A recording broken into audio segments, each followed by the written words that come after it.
田夫仔營地，咁就麥理浩徑第9段由荃灣搭巴士喺大帽山郊野公園巴士站落車，咁就會經過荃錦營地，就唔需要入去荃錦營地嘅，喺隔離嗰條麥理浩徑9段行上去石屎路。咁一開始會有少少上斜，跟住就會望返落去九龍香港個景，跟住就跟住田夫仔嗰個路牌行啦。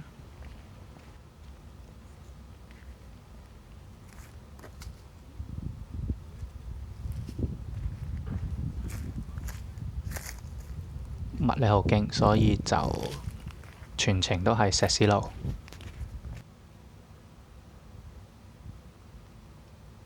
亦會有好多踩單車嘅人士喺度用呢段路嘅，咁所以呢，單車露營呢係非常之適合嘅。跟住就係一路落斜，長命斜，所以回程嗰陣時要考慮下。咁要行1個鐘頭45分鐘到，咁就會見到營地標誌。落斜右手邊就係一幅草地，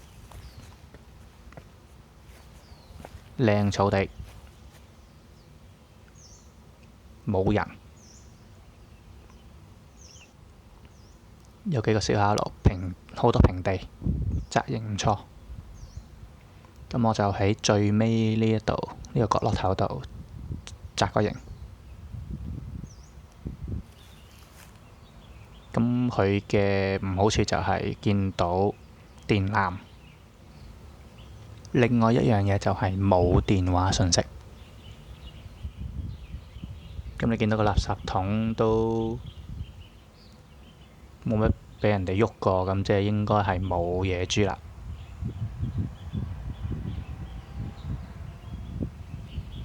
成個營地霸晒，咁就行返去入口，再落嘅呢，就會見到條橋，橋底嗰度攞水。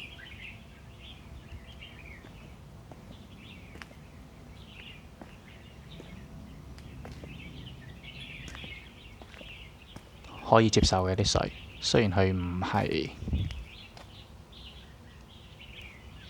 一路咁樣流住流水，但係如果有 filter 嘅話，可以再煲滾飲用。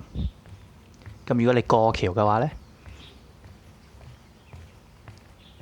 就會見到山墳嘅。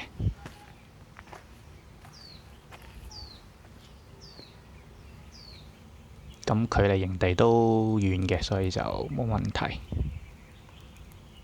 係啦，佢呢個燒烤爐好似係新安上去高少少，高身咗少少，咁非常之好啦，對我最中意呢個高身嘅燒烤爐。咁廁所又要行返上去上邊麥理浩徑嗰度。夜晚就睇到星星啦，呢個就係月光。咁柴就好足夠㗎啦，大柴細柴都揾到。成晚淨係得我一個人。